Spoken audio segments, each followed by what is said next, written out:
Ok, ya. Nuevamente por aquí. Soy el doctor Diego Romero Pastor. Vamos a continuar con la siguiente charla sobre diseño de estudios epidemiológicos. Vamos a ver un poco sobre variables y su operacionalización, además de instrumentos de investigación. ¿Ok? A ver, ahora sí.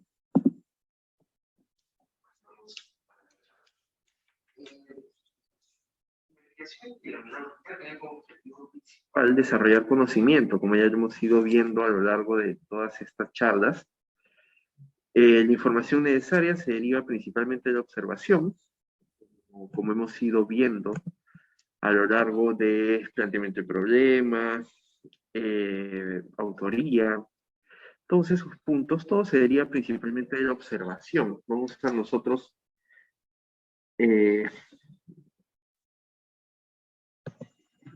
estamos aquí viendo todo el tema de observación y lo que pueda surgir en base a ella, todos los problemas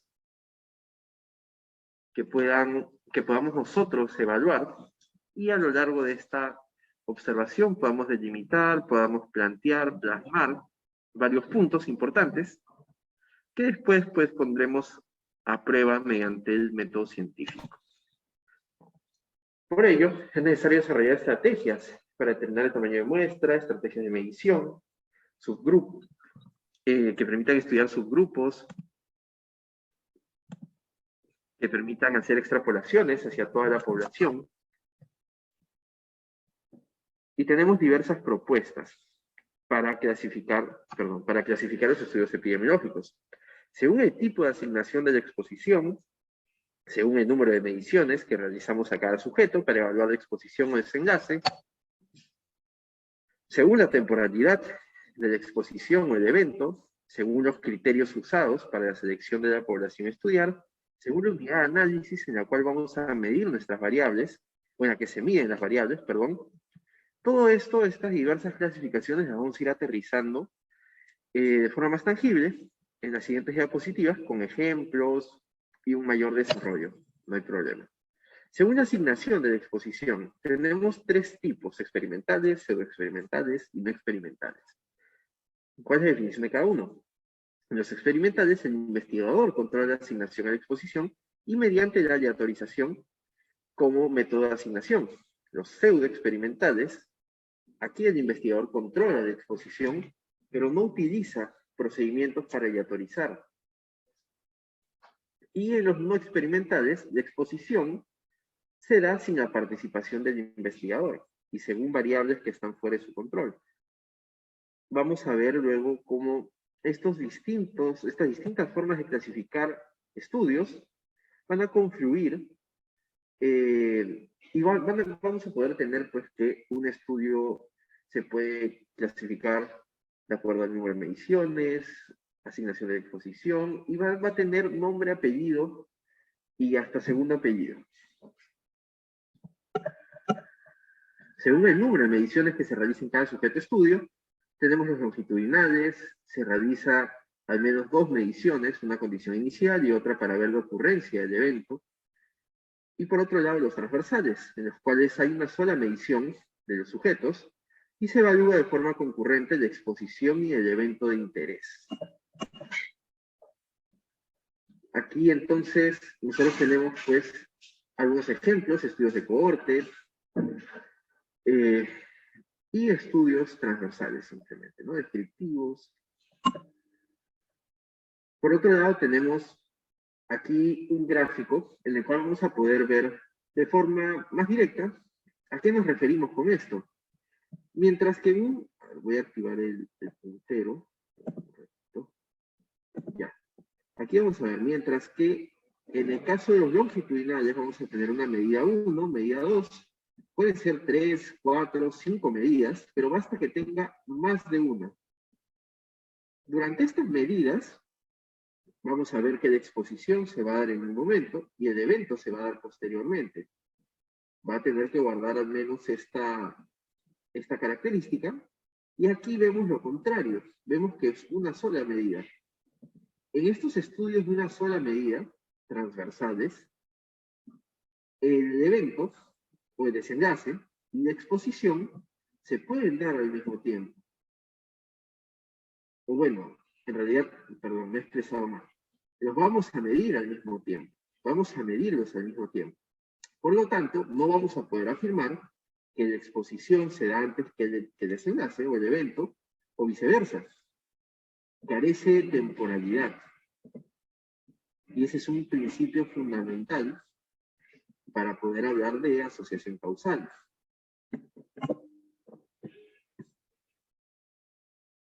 En los estudios longitudinales es posible confirmar que la exposición antecede al evento, lo cual le da más fortaleza en términos de causalidad, mientras que los estudios transversales son igualmente útiles cuando los factores que se estudian no varían, por ejemplo, se presenta el sexo, la carga genética, o son exposiciones únicas que no cambian. Es un punto importante al momento de definir estos estudios. No hay estudio perfecto y no hay estudio malo. Todo depende de cómo se enfoque. Podemos hacer un estudio transversal que puede aportar más incluso que un estudio longitudinal, si es que lo enfocamos bien, si es que tiene buenas fortalezas, si es que sus limitaciones son manejadas de forma válida, porque todos los estudios tienen limitaciones, hasta los de mayor peso en términos de diseño, todos tienen limitaciones. Es importante reconocer las limitaciones de nuestro estudio.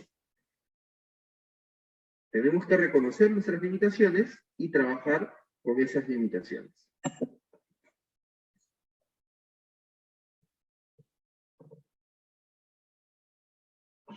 Ok, el audio está fallando, ¿me pueden escuchar bien todos?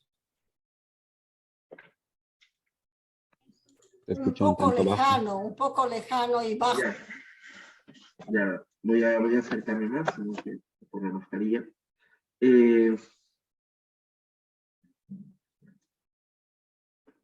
Ya. Aquí vemos un criterio de temporalidad. Se utiliza para distinguir entre los estudios retrospectivos y prospectivos, y el punto de referencia es la ocurrencia del evento de interés, en este caso la variable de respuesta o variable de desenlace.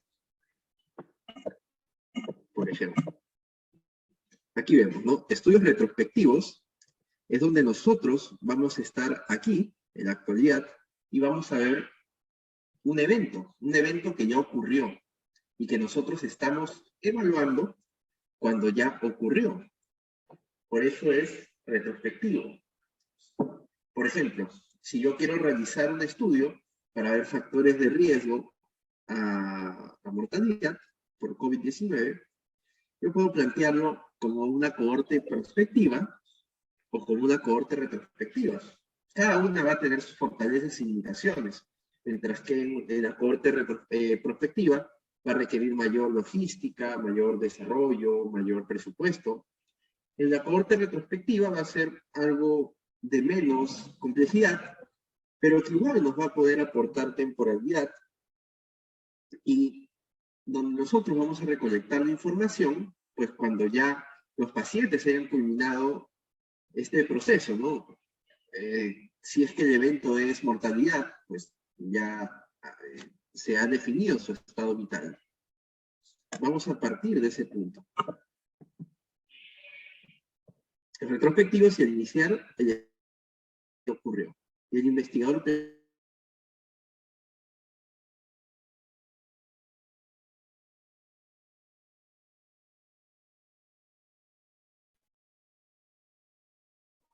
okay.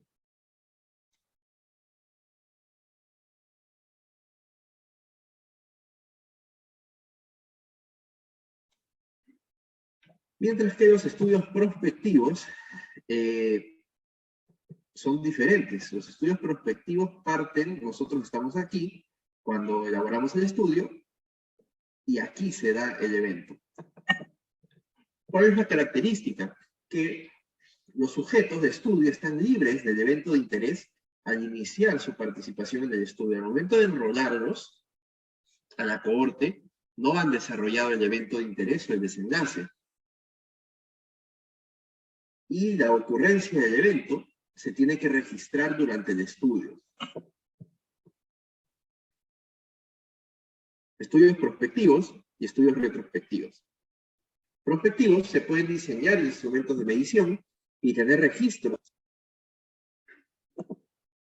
Del evento. Mientras que en los, pero de calidad, ¿no? Definitivamente. Y en los retrospectivos, la calidad de la medición y registro del evento depende del instrumento que no fue diseñado para los objetivos de la investigación. Recordemos que si yo les comento, ¿no? Que ya, vamos a ver factores de riesgo para mortalidad por COVID-19 mediante una cohorte retrospectiva. Ok, ya, todo bien, una cohorte retrospectiva, pero yo voy a revisar historias clínicas y voy a ver qué es lo que sucedió con estos pacientes, cuáles fueron sus características al momento de ingresar a hospitalización y cuál fue su desenlace. Pero el problema es que estas historias clínicas no fueron hechas para responder a mi pregunta de investigación necesariamente, sino que yo estoy empleando los recursos con los que yo cuento para poder intentar responder a mi pregunta de investigación. Pero justo lo que se menciona aquí, los registros y la calidad de la medición no fueron diseñadas para ese estudio.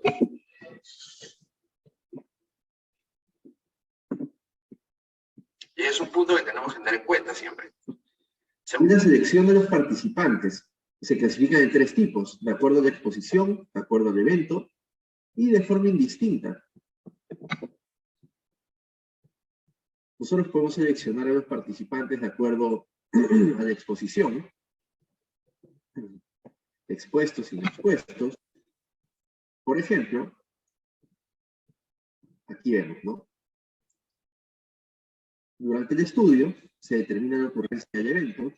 Es un estudio de cohorte. Nosotros vamos a seleccionar un grupo de participantes y pues vamos a ver al final, al momento del cierre del seguimiento, si es que desarrollaron el evento. Por otro lado, tenemos también la selección de los participantes de acuerdo al evento. Con el evento, sin el evento. Y vemos la exposición. Se elige de forma independiente un grupo de sujetos que tienen el evento de interés, que son los casos, y otro grupo que no lo tiene, que son los controles. Y en estos 2 grupos se determina o se estudia la exposición, que son los estudios de casos y controles. Y por otro lado, tenemos la selección indistinta de exposición o de eventos. Aquí vemos, ¿no? Exposición y evento, que se pueden dar de la misma forma, o, perdón, que nosotros los vamos a medir en el mismo momento. Y estos son los estudios transversales. Los sujetos son seleccionados sin conocer su condición sobre la exposición al evento, y se hace una medición simultánea, porque solo medimos una vez nuestras variables durante todo el tiempo. Hacemos una sola medición y en esa medición única nosotros vamos a medir el desenlace y la exposición. Y por lo tanto, no vamos a tener temporalidad, porque no vamos a realizar más de una medición.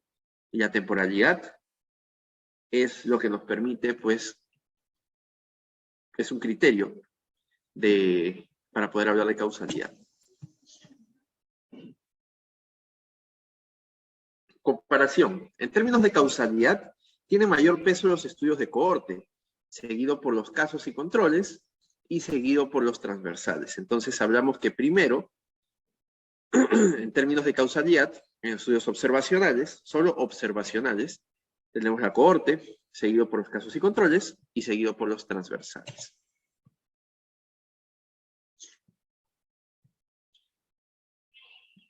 Según la unidad de análisis individuales, la unidad de análisis es el individuo y se cuenta con al menos una medición de cada uno de ellos. Esto es cuando la unidad de análisis es individual. Y por otro lado tenemos los ecológicos. Este es un estudio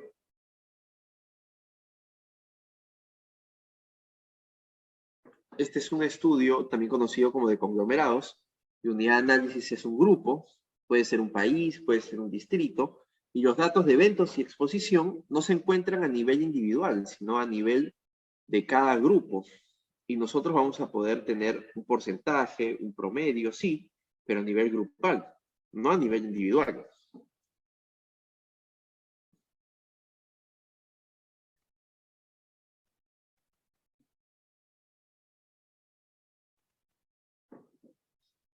Y finalmente desconocemos los valores individuales.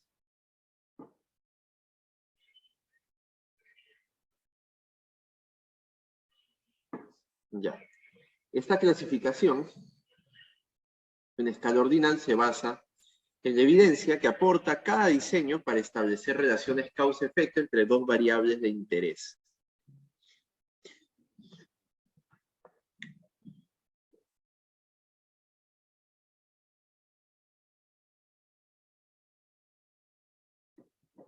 Tenemos aquí ensayo aleatorizado, pseudoexperimentales, cohorte, casos y controles, estudios transversales y estudios ecológicos en ese orden.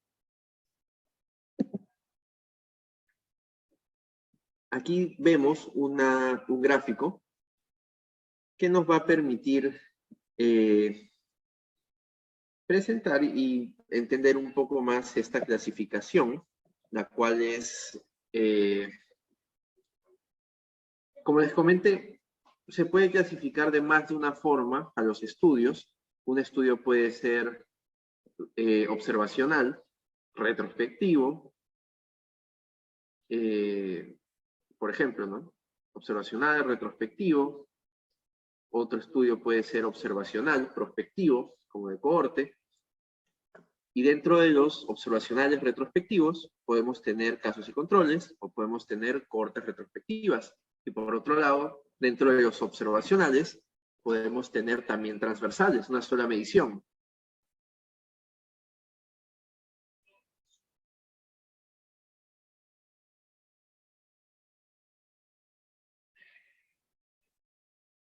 Ok.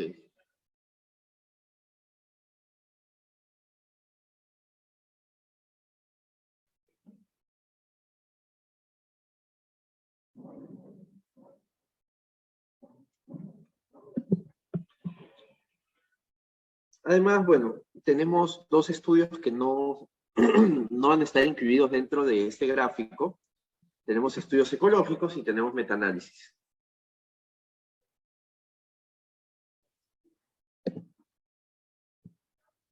Eso con respecto a diseños. Yo ya noté en la revisión de los talleres que he podido ver que pues ya han llenado este acápite dentro de la matriz, lo cual es bastante bueno. Pero además es importante siempre recibir una parte del aspecto teórico.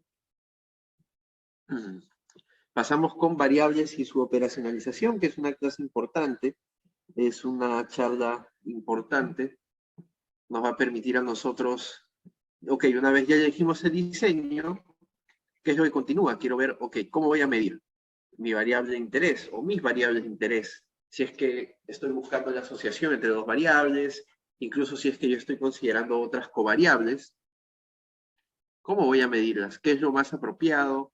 ¿Cómo elegir el instrumento? ¿Qué es lo que tengo que tener en cuenta? ¿Existe más de una forma de medir una variable o solo se cuenta con una forma? ¿Qué es una variable?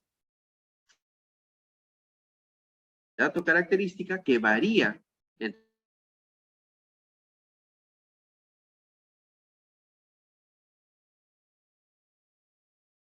pero es algo que varía, es una variable. ¿Cuál es su importancia? La investigación exige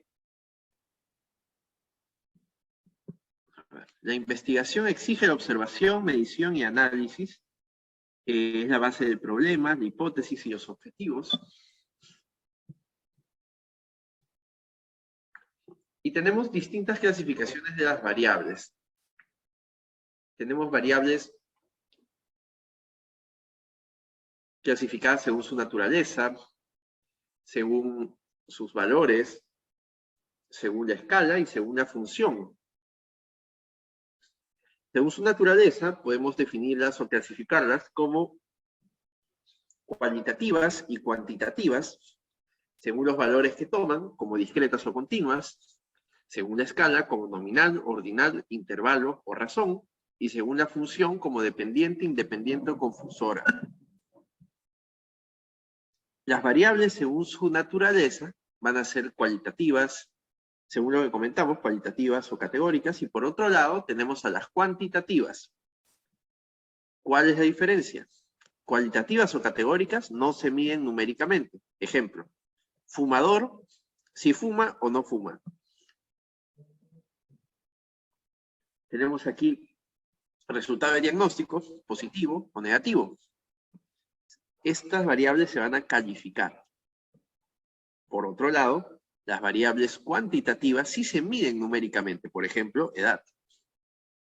Tenemos edad, tenemos el número de intervenciones quirúrgicas, podemos tener el número de hijos, podemos tener número de días en estancia hospitalaria, entre otros. Y aquí se cuantifican. Cuantitativas se cuantifican. Cualitativas se cuantifican.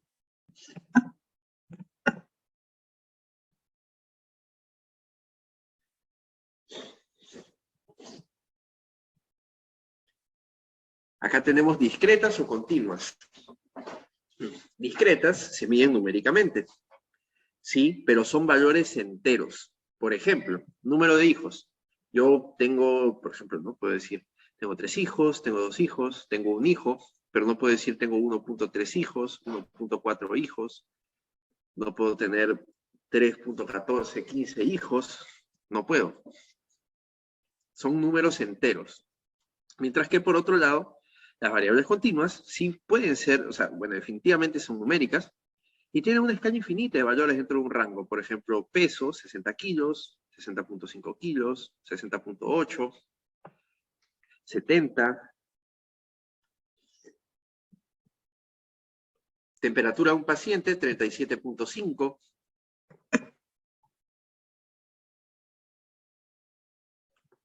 Y tenemos las variables según su escala.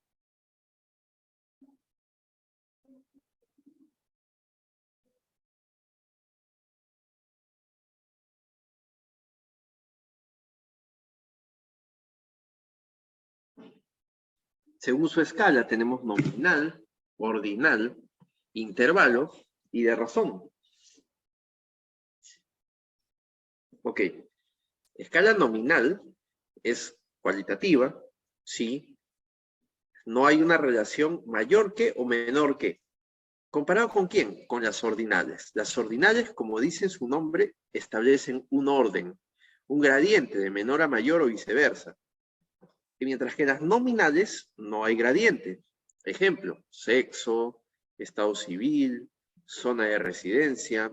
Mientras que en las ordinales sí hay un gradiente. Por ejemplo, estadio clínico de los tumores, nivel educativo, nivel socioeconómico, porque aquí nosotros vamos a ver valores que van a ser, o categorías que van a ser mayor que o menor que otras. Mientras que en las nominales no. Y por otro lado, cabe resaltar que estas aplica para variables cualitativas. Ahora, con respecto a las variables cuantitativas, vemos estas dos, intervalo y razón.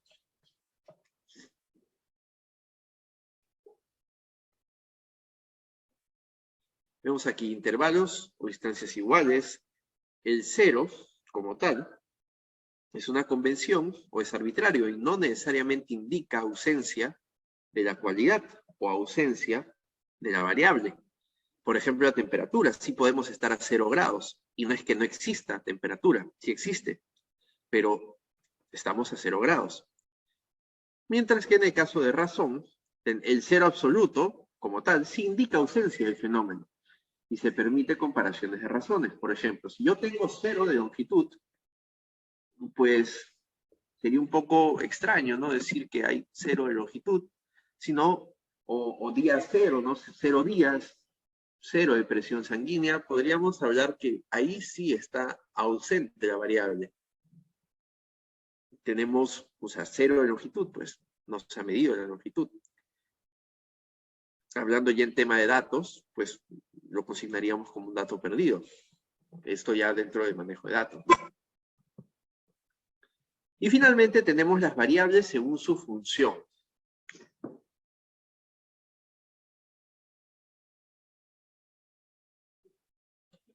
Aquí tenemos variable dependiente. Variable dependiente, que es la variable principal de estudio, y es la que deseamos saber cómo cambia. Y por otro lado, la independiente. Justo como habíamos visto en los talleres, identificar una variable dependiente o de desenlace o outcome para entrar al terreno de la pregunta pico, y por otro lado tener una variable independiente o de exposición, que es la que precede a otra en un estudio analítico y puede ser manipulada por el investigador. Son las que generan y explican los cambios en la variable dependiente. En base a esta variable, es que nosotros vamos a tratar de explicar cómo cambia la dependiente o de desenlace.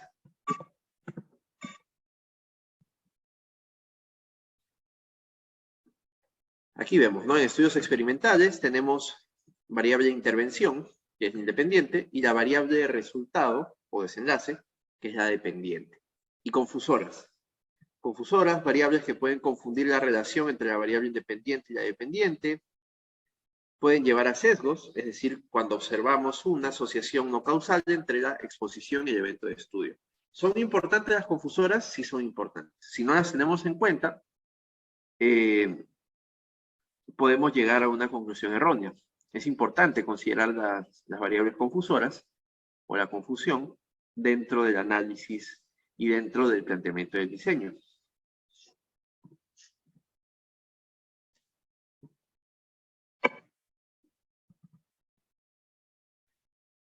¿Cómo medir las variables? Tenemos aquí tres conceptos importantes: validez, exactitud y precisión. Validez, si mide lo que en realidad trata de medir mi instrumento. Exactitud, cuán cerca estamos del valor real. Y precisión, qué tan cerca están las mediciones entre ellas. Ok, y esto se puede ver mejor de esta forma. Aquí tenemos baja precisión y baja exactitud. Las medidas no están cercanas entre sí y tampoco están en el valor real. Pero tenemos aquí alta exactitud y baja precisión. Las medidas tampoco están cercanas. Por otro lado, aquí tenemos alta precisión, medidas cercanas, y alta exactitud, medidas reales. Y por otro lado, en este último ejemplo, tenemos medidas cercanas entre sí, es decir, medidas precisas, pero con baja exactitud.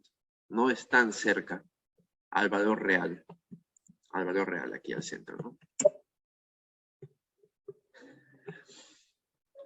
Definición conceptual, tenemos aquí la variable teórica, permite la comprensión del fenómeno, y por otro lado, que es como nosotros definimos, ¿no? ¿Qué significa el sexo? Una característica. ¿Qué es el género? ¿No? También como una expresión. Definición operacional, establece los criterios y pautas que utilizará el investigador para medir la variable de su investigación, ¿no? ¿Cómo nosotros vamos a operacionalizar nuestra variable?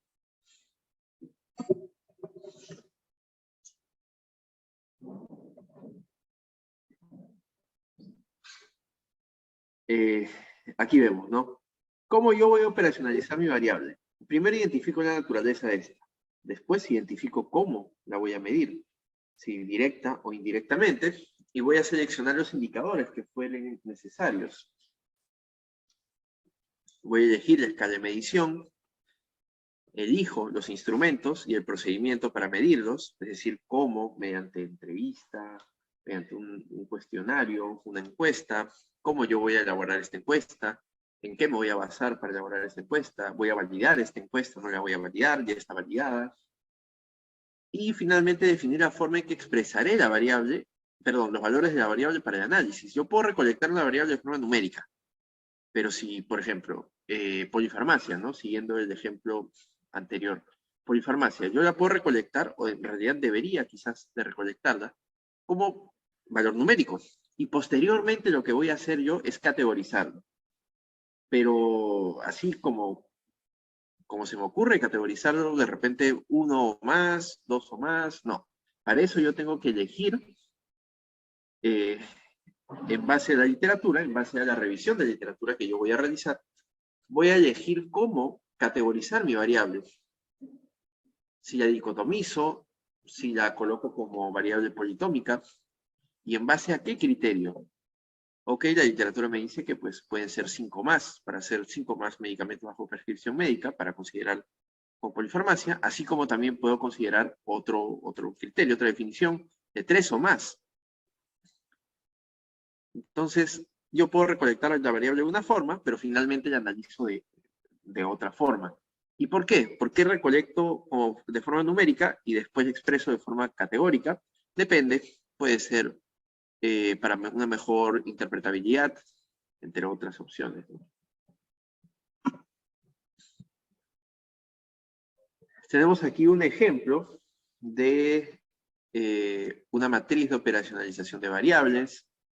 Tenemos nuestras tres variables en este caso, la definición operacional, es decir, cómo vamos a definir edad, nivel educativo y antecedente gestante con anemia, el indicador, las dimensiones o valores finales, la escala de medición, justo lo que conversamos, ¿no? Nominal, ordinal, razón, intervalo, y el medio de verificación, mediante DNI, mediante resultado de laboratorio que yo puedo recolectar, y la forma de recoger la variable, ¿no? Mediante encuesta, y cómo yo voy a hacer la pregunta. ¿Cuál va a ser la pregunta que yo voy a realizar para poder obtener este dato? Ok, hasta ahí vamos con operacionalización. Son en realidad 3 charlas bastante cortas.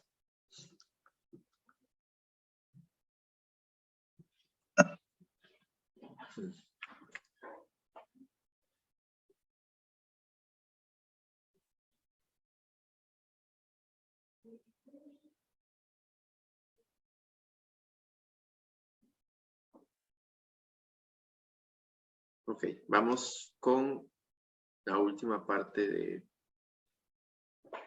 esta charla. ¿Qué es medición? Tipos de medición, fuentes de datos, tipos de instrumento, precisión y exactitud. Vamos a también volver a ver estos conceptos y los 5 pasos para crear un instrumento. Primero tenemos que preguntarnos cuando queremos medir algo. ¿Qué es lo que nosotros queremos medir? Talla, peso, presión arterial, hipertensión, conocimientos, prácticas y actitudes, creencias, opiniones. Una vez que yo ya tengo claro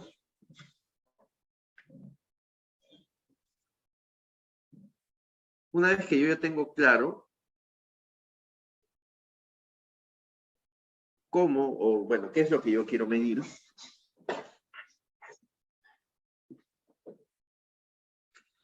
yo voy a pensar ya en qué es lo que quiero, o cómo quiero medirlo. Ya he visto que quiero medir presión arterial y pues tengo distintas formas.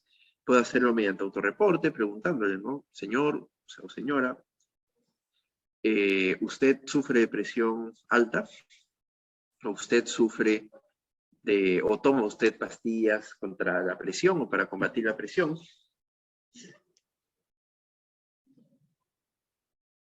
Así como también puedo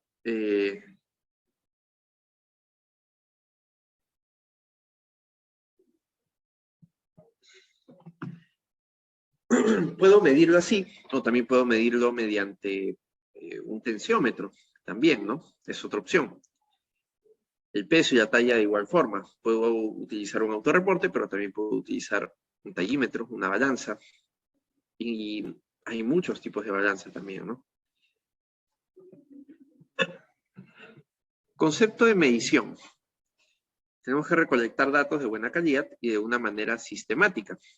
Puede ser una medición cuantitativa o cualitativa, Cuantitativa, representación numérica, y cualitativa, mediante los datos que pueden tomar muchas formas, ideas, opiniones, tiempo de implementación, cuantitativo, hipótesis y variables antes de la recolección de datos, que es el proceso que principalmente estamos realizando aquí, y cualitativo, en el cual no hay una hipótesis y la medición es parte de la recolección de datos. Un punto importante que vimos en la charla con Silvana.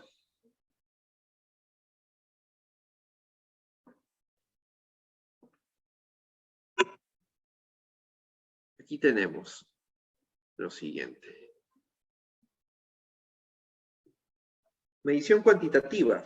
Aquí tenemos pues caritas, ¿no? Y un puntaje de acuerdo al valor que le asignamos a la carita.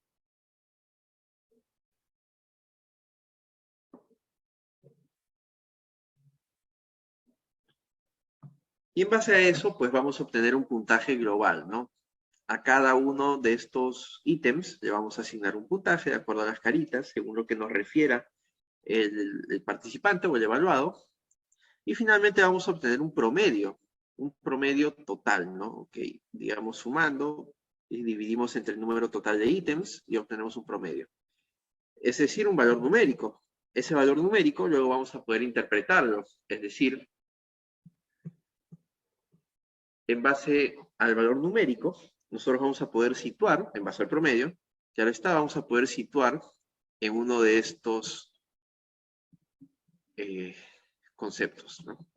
Vamos a poder otorgarle un valor a la variable. Ok, ahora, medición cualitativa. Vamos a ver qué es lo que sucede cuando un niño en esta comunidad tiene diarrea, ¿no? Ese es un ejemplo. ¿Qué es la primera cosa que haría una madre o un padre cuando su hijo se enferma con diarrea? ¿Qué es lo que después realizaría? Y como tercer paso, y ahí lo dejarían o continuarían, y si no se el primer paso, ¿qué haríamos en una próxima oportunidad? Son algunas ideas que vamos a ver en la siguiente diapositiva de cómo podríamos nosotros medir este fenómeno. Aquí tenemos un gráfico, tenemos un niño enfermo con diarrea, que es la problemática, y vamos a ver distintas opciones. Todas referidas por el padre o madre del niño, que nos va a ir comentando y nosotros vamos a poder recolectar esa opinión, esa experiencia, y finalmente lo vamos a plasmar de esta forma. Esto con respecto a medición cualitativa. Nos permite explorar de una forma muy interesante un fenómeno a mayor profundidad. Tenemos por otro lado fuentes de datos, tenemos fuentes primarias, fuentes secundarias. En las fuentes primarias tenemos información obtenida directamente del sujeto de investigación, ya sea el paciente, el participante o la familia, y fuentes secundarias cuando los datos ya han sido recolectados por otros investigadores, ya sea como parte de sistemas de vigilancia, es decir, censos, o incluso encuestas realizadas por el Instituto Nacional de Estadística e Informática, INEI, las cuales nosotros vamos a poder utilizar y vamos a poder explorar algunas preguntas de investigación, pero como les comenté previamente, son fuentes que han sido recolectadas no con la finalidad de responder a nuestra pregunta de investigación, como en el caso, por ejemplo, ¿no? Un ejemplo, la diferencia entre una cohorte prospectiva y una cohorte retrospectiva.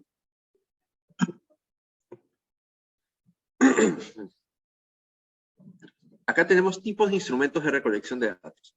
Tenemos entrevista, que puede ser estructurada, semiestructurada, no estructurada, cada una con sus cualidades, algo que pueda, sus fortalezas y debilidades. Y cuestionarios, que también tienen distintas características. Podemos tener un cuestionario autoaplicado y un cuestionario aplicado por el entrevistador. cada instrumento, cuando nosotros optemos o hagamos una ponderación y evaluemos, ok, ya, yo quiero medir síntomas depresivos o sintomatología depresiva. Entonces, yo tengo distintas opciones. Puedo optar por el PHQ-9, puedo optar por el PHQ-2, incluso si estamos hablando de adulto mayor, podemos optar por el cuestionario de Yesavash ultracorto también. Y yo voy a tener estas opciones y voy a tener que evaluar con cuál, digamos, yo voy a poder contar con personal que pueda realizar estas evaluaciones, que puedan aplicar el cuestionario o simplemente un cuestionario autoaplicado. Y tras obtener esa respuesta, voy a ver, ok, ya, solo tengo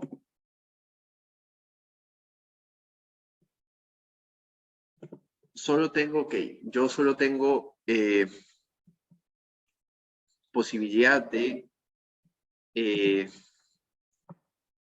realizar cuestionarios autoaplicados, entonces tengo que ver, ok, cuáles son las características de los instrumentos con los cuales yo puedo contar, cuál es el rendimiento diagnóstico del performance de estos instrumentos con los cuales yo puedo contar, y voy a poder optar por el mejor, pero igual, luego viene la siguiente pregunta, ¿cuánto tiempo voy a poder tener para poder encuestar? Quizás este instrumento que yo quiero elegir se une o se añade a una lista de ya 10 instrumentos más que yo quiero, que yo quiero aplicar a mi participante. Entonces, la evaluación o el proceso de realizar la encuesta se puede tornar muy largo y se puede tornar muy, muy incómodo, pesado para el participante. Entonces, yo tengo que priorizar. Ok, si se va a hacer muy largo, puedo optar por un instrumento más corto, pero que igual mantenga buenas características en temas de rendimiento diagnóstico.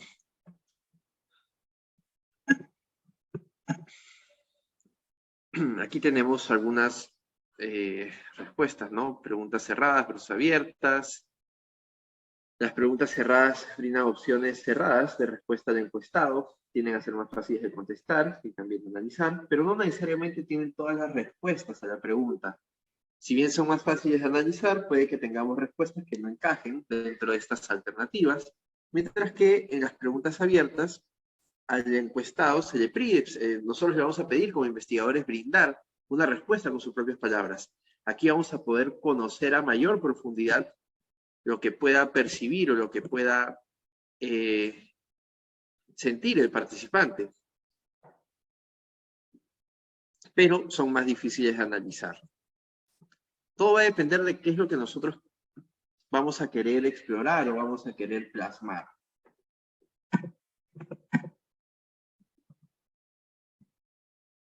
Y ya tras haber visto esto, nosotros tenemos que hacernos la siguiente pregunta. Ok, entonces yo tengo que ver cómo elegir un instrumento, pero ¿y si no hay un instrumento que quiera medir lo que yo quiero medir?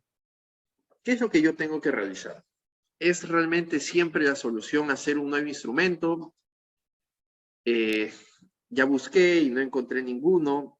Hay instrumentos solo en inglés, no hay ninguno en español. Tengo que hacer un nuevo instrumento. ¿Qué es lo que yo tengo que hacer si no encuentro? O quizás encuentro una encuesta que mide parcialmente lo que yo quiero medir, pero no totalmente. Hay algunos cabos sueltos ahí que me gustaría incluir. Entonces, ¿qué es lo que debo hacer? A la encuesta que ya existe, le añado mis preguntas y así lo aplico. ¿O cuál sería la mejor conducta a seguir? Estas son algunas preguntas que vamos a ver a continuación.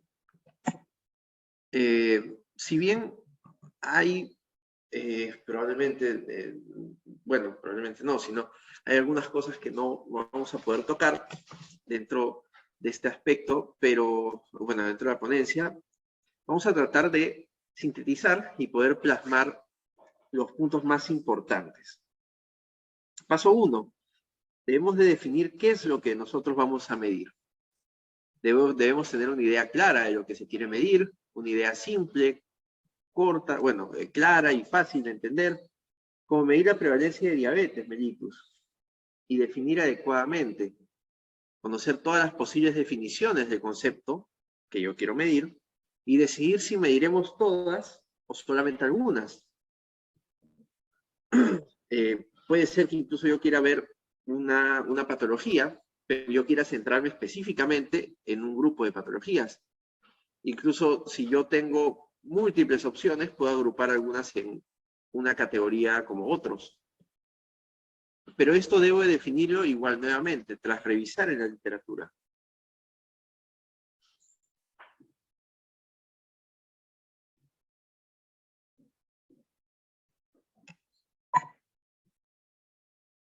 Ahora vemos aquí.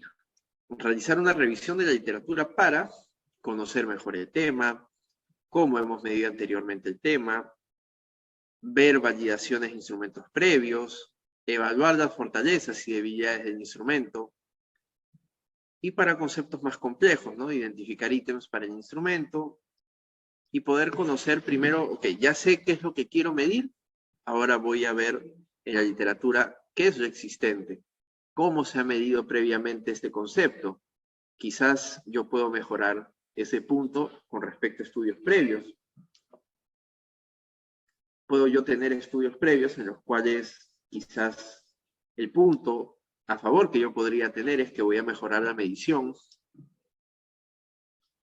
Y eso es algo que yo voy a aportar. Entonces es muy importante realizar esta evaluación previa. Ahora, todo esto para responder, ¿es necesario un instrumento nuevo? El proceso para elaborar un instrumento es complicado, es tedioso. No es la primera opción. Siempre debemos de realizar esta evaluación para poder llegar a la conclusión de si amerita o no realizar ese proceso. Quizás existe ya un instrumento para lo que nosotros queremos medir, pero debemos de encontrarlo.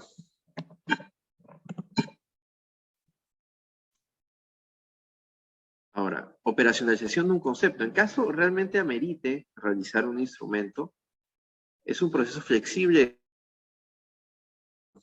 Nosotros debemos de identificar constructos y conceptos, seleccionarlo con los conceptos incluir, e incluir los términos más relevantes. Siguiente paso, el formato de cada pregunta. Seleccionar preguntas y respuestas, inclusión de indicaciones claras y sencillas. Y finalmente el paso C, seleccionar el formato de la encuesta o identificar, plasmar el formato de la encuesta. El diseño, el orden de los temas, las indicaciones y la selección del tipo de aplicación, autoaplicado o aplicado por el entrevistador. Esos puntos que ya hemos mencionado, nosotros tenemos que ver porque son muy importantes al momento de presentar nuestro instrumento. Y de igual forma, si es que es pertinente realmente realizar uno nuevo. Aquí tenemos un ejemplo. ¿Cuál es el constructo? El nivel socioeconómico. Ok, tenemos aquí nivel socioeconómico como constructo. ¿Y cuáles son los dominios que vamos a incluir? Aquí tenemos gastos necesarios, gastos innecesarios, venta de pertenencias y préstamos. Estos dominios a incluir van a estar relacionados al nivel socioeconómico, que va a ser nuestro constructo. Entonces, al momento que nosotros vamos a querer plasmar esto en una encuesta, tenemos que empezar por estos puntos. Una vez hemos identificado todos los constructos y dominios pertinentes para nuestra medición, vamos a pasar a la forma. ¿Cómo yo voy a presentar este instrumento?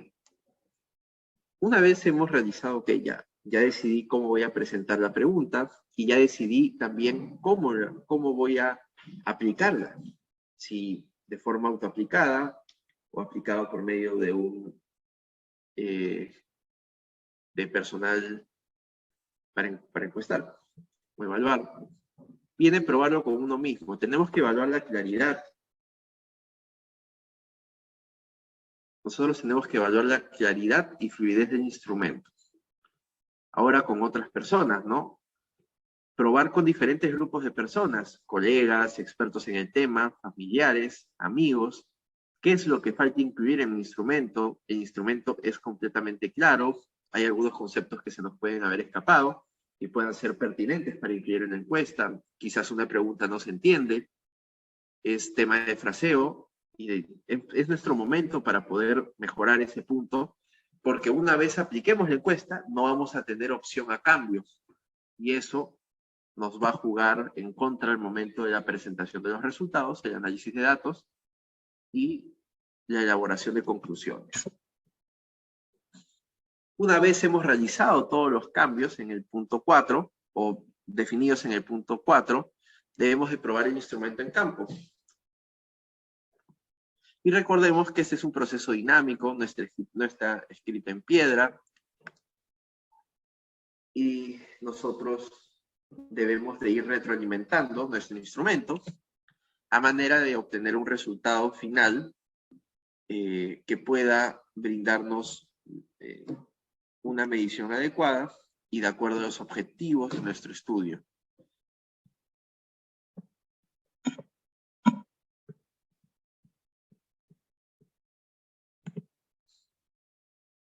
Ok. En caso hubiera alguna pregunta para responderla en estos momentos, brevemente, porque ya contamos con la presencia del último ponente, el doctor Carlos Toro, quien nos va a apoyar con el último tema, antes de finalizar este entrenamiento, que ha tenido 3 sesiones, y ya estamos llegando al final de este. Aprovecho también para comunicar que una vez finalice la presentación del doctor Toro, voy a enviar el link, el enlace para el post-test, que lo podrán dar durante el día de hoy. Estará abierto hasta la medianoche y lo podrán realizar igual mediante el enlace, así como realizaron el pretest. Y además también enviaré la asistencia durante los últimos minutos de la presentación del doctor Toro.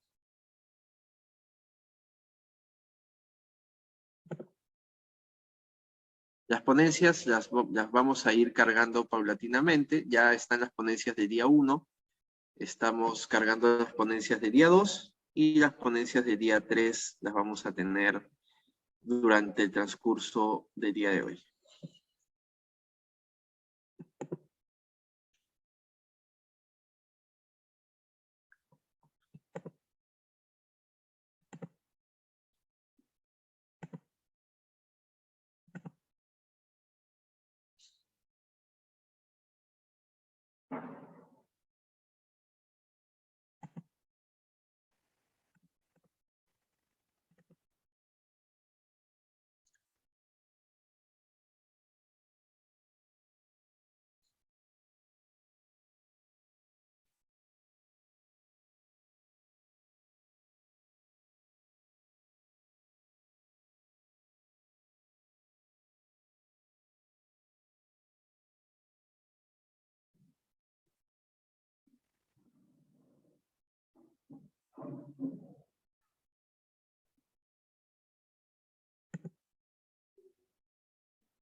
Ok, veo que no hay comentarios.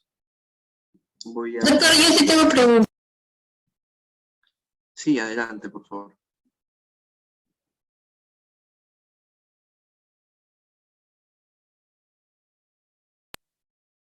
En el caso de la entrevista, ahí ya sería trabajar con guías de entrevista, ¿verdad?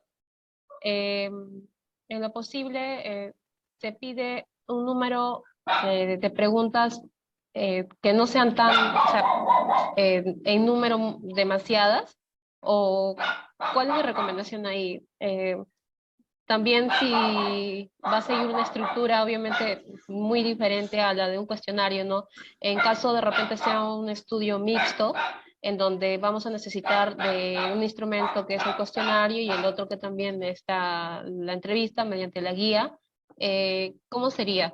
La guía va a ser como que lo que va a complementar va a complementar la información que yo requiero de lo que yo ya voy a obtener mediante lo del cuestionario. Me imagino que va a tener otras secciones, ¿no? Muy diferente a las que ya tiene el cuestionario para no redundar en la información que yo requiera o que yo quiera obtener mediante la guía también. Y respecto a las preguntas, mm, a veces, bueno, se dice que en las guías lo recomendable en realidad es que sean preguntas bien abiertas, ¿no? Pero eh, puede que haya el caso de que quizás no en todo lo posible van a ser preguntas abiertas, o necesariamente tiene que ser así. Claro. Por ejemplo, en el caso de un estudio mixto, pues va a tener una parte cualitativa y una parte cuantitativa. La parte cuantitativa es pues más directa, por así decirlo. Vamos a poder recolectar el dato directamente mediante preguntas cerradas con alternativas, ya sea por medio de un encuestador o por medio del participante, algo autoaplicado. En el caso de los estudios cualitativos, pues sí, definitivamente hay otros conceptos ahí que entran a tallar. Tanto la comodidad del paciente, o bueno, del participante, no saturarlo, para evitar pues que pueda brindarnos un dato confiable, un dato seguro. Y sí, nosotros tenemos que ir dirigiendo esto. Bueno, también depende en realidad de cómo sea, si es una entrevista, si es un focus group, esto va a variar, ¿no? Todo eso, todos esos son puntos a considerar al momento de realizar el planteamiento de un estudio.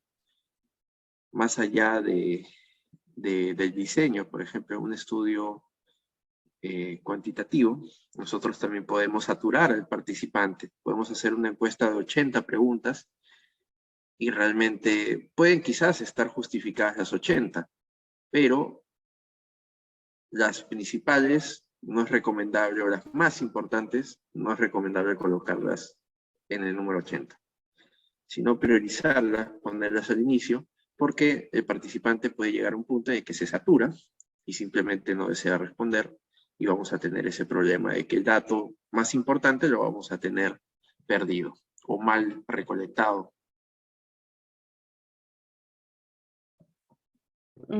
Ya, doctor. Y bueno, he visto casos que también hacen entrevista en la parte quali y también focus. O sea, me imagino ahí que en el focus también es como que la parte en donde ya va a ser como que un poco más conjunta de un equipo de personas, ¿no? Que se les va a hacer el llamado y va a ser un poco más dinámico y bueno, la información que yo recopile ahí va a ser diferente, o voy a tener que formular también ciertas preguntas eh, diferentes a las que ya se hizo en la entrevista, o cómo es en el focus group. Bueno, esos temas son aspectos más cualitativos. Yo, dentro de mi rubro, es más cuantitativo. Entiendo, van a haber capacitaciones también por el lado cualitativo, y ahí podrías profundizar esos puntos sin ningún problema. Ya, doctor, muchas gracias. Muy bien.